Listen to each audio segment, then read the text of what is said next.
कुछ ढांचे ऐसे हैं जो वक़्त की जुबान बंद कर देते हैं। हवाएं बदली, साम्राज्यों के नक्शे मिट गए, सभ्यताएं धूल में मिल गईं।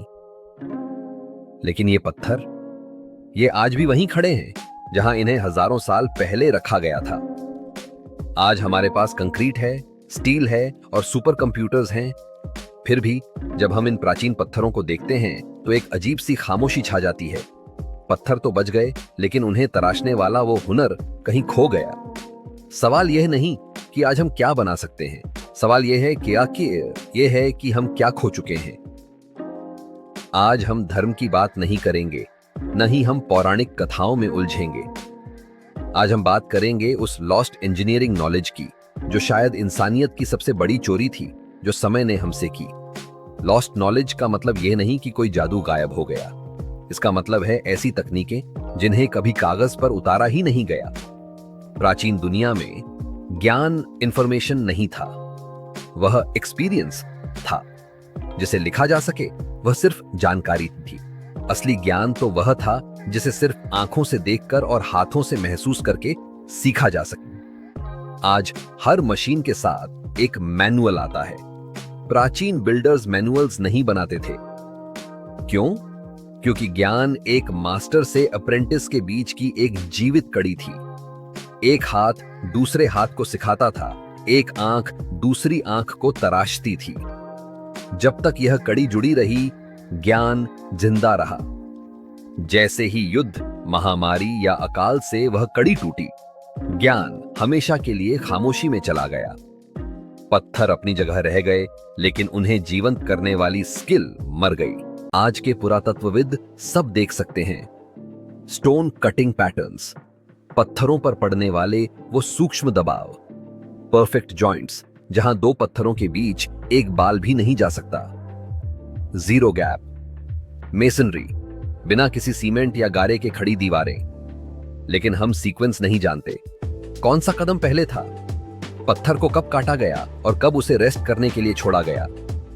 आधुनिक मशीनों के बावजूद जब हम इन्हें दोबारा बनाने की कोशिश करते हैं तो हम फेल हो जाते हैं। क्यों? क्योंकि हमारे पास प्रोडक्ट तो है, पर प्रोसेस गायब है। आज की इंजीनियरिंग डेटा पे चलती है, प्राचीन इंजीनियरिंग फीडबैक पर चलती थी। हम आज पत्थरों को कमांड देते हैं, मशीन से कहते हैं कि यहां से काटो।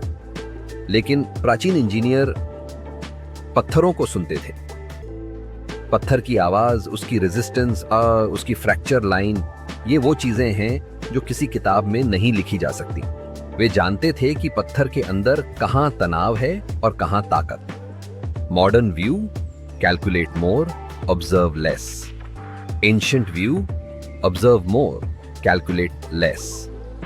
लॉस्ट नॉलेज का असली मतलब है लॉस्ट इंट्यूशन, वह अंतर्ज्ञान जो मलबे को स्मारक बना देता था। सोचिए, एक पहाड़ को ऊपर से नीचे की तरफ तराशा जा रहा है।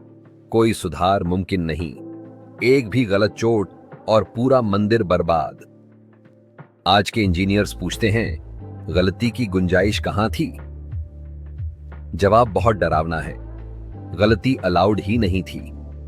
यह सिर्फ मेहनत नहीं थी, यह कलेक्टिव कॉन्शियसनेस थी। हजारों लोग एक ही विजन के साथ काम कर रहे थे, बिना किसी ब्लूप्रिंट के, बिना किसी डिजिटल नक्शे के। यह प्रिसीजन किसी औजार से नहीं, लागी आदि की समझ से ही, बल्कि एक गहरी अंडरस्टैंडिंग से आई थी। इतिहास हमें सिखाता है कि प्रगति हमेशा एक सीधी लकीर में नहीं होती। हम आगे बढ़ते हुए भी पीछे जा सकते हैं। जब ज्ञान सिर्फ लोगों की यादों में होता है तो वह बहुत नाजुक होता है। जब एक पीढ़ी के कलाकार मारे जाते हैं, जब बड़े ढांचे बनाने के लिए पैसे नहीं बचते, जब समाज हुनर से ज्यादा गति को महत्व देने लगता है। हमने उनसे ढांचे तो विरासत में लिए, पर उनके सिस्टम नहीं। और यही कारण है कि आज भी कई सवाल बिना जवाब के हैं। क्या यह संभव है कि प्राचीन बिल्डर्स पत्थरों को केवल बल से नहीं बल्कि ध्वनि से वश में करते थे? आज हम अल्ट्रासोनिक मशीनिंग का उपयोग करते हैं, जहां ध्वनि की तरंगें कठोरतम धातुओं को काट देती हैं। लेकिन हजारों साल पहले जब बिजली नहीं थी, तब पत्थरों में इतनी सटीकता कैसे आई? हम दुनिया भर के प्राचीन ढांचों में ध्वनिकी का एक पैटर्न देखते हैं। कुछ कमरों में आवाज इतनी गूंजती है कि वह एक विशिष्ट आवृत्ति पर पहुंच जाती है। क्या ये केवल प्रार्थना के लिए थे या पत्थरों के आणविक संरचना को ढीला करने के लिए? कई प्राचीन नक्काशी में ऐसे उपकरण दिखाई देते हैं जो ट्यूनिंग फोर्क्स जैसे दिखते हैं। वैज्ञानिकों का एक वर्ग मानता है कि पत्थरों को एक खास आवृत्ति पर कंपन करके उन्हें मक्खन की तरह काटना आसान हो जाता था। आज हम शोर पैदा करते हैं, वे संगीत पैदा करते थे। जब पत्थर और औजार एक ही सुर में होते थे तो घर्षण खत्म हो जाता था। यही कारण है कि उनके जोड़ों में सूक्ष्म स्तर की फिनिशिंग मिलती है। सवाल यह नहीं कि उन्होंने पत्थर कैसे उठाया, सवाल यह है कि क्या वह पत्थर था भी।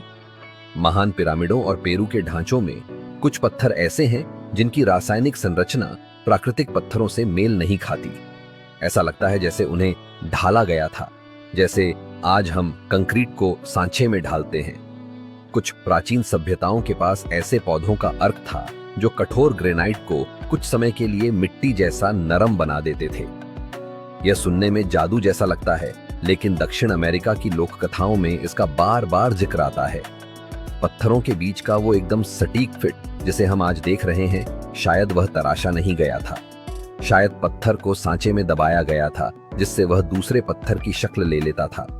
जैसे ही केमिकल सूखता वह फिर से वज्र जैसा कठोर पत्थर बन जाता।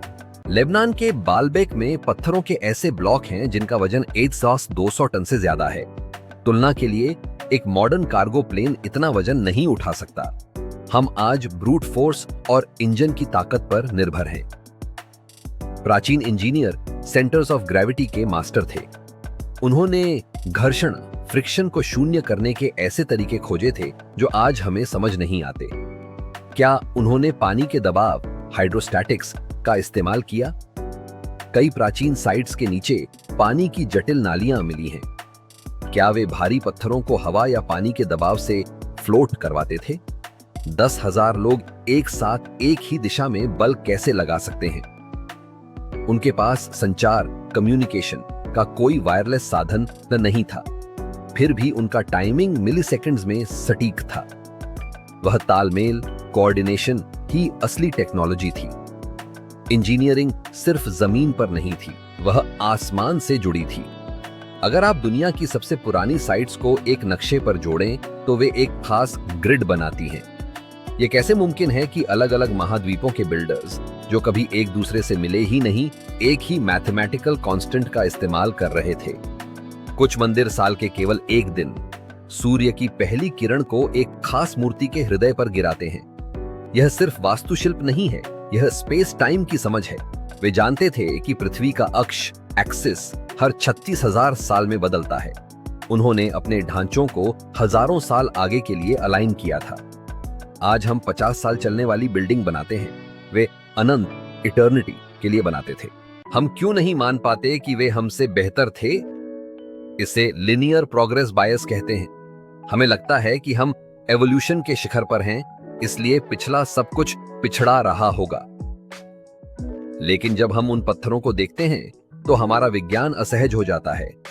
हमने प्रिसिजन के बदले वॉल्यूम को चुना, हमने लॉन्जेविटी के बदले स्पीड को चुना। प्राचीन इंजीनियरिंग स्लो थी लेकिन वह परमानेंट थी। आज के डिजिटल डेटा का शेल्फ लाइफ मुश्किल से 20-30 साल है। अगर कल बिजली चली जाए तो हमारा सारा ज्ञान मिट जाएगा।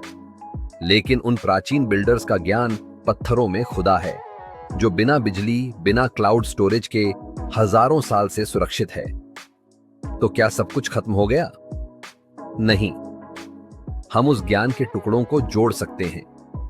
आधुनिक विज्ञान अब समझ रहा है कि प्राचीन तरीके पुराने नहीं थे, वे किफायती थे। वे प्रकृति के खिलाफ नहीं, प्रकृति के साथ काम करते थे। यह लॉस्ट नॉलेज कोई रहस्यमयी कहानी नहीं है, यह एक चेतावनी है। अगर हम अपने हुनर को सहेजेंगे नहीं तो हम तकनीक में तो आगे बढ़ जाएंगे, पर निर्माण की आत्मा खो देंगे। हर ज्ञान पूरी तरह नहीं खोता, वह कहीं ना कहीं किसी कोने में चुपचाप जिंदा रहता है। अगले वीडियो में हम उन खास तकनीकों की गहराई में जाएंगे जो आज भी हमारी आधुनिक इंजीनियरिंग को चुनौती दे रही हैं। हम देखेंगे कि कैसे एक गुमनाम पत्थर तराशने वाले का हुनर आज के रॉकेट साइंस से भी ज्यादा सटीक था।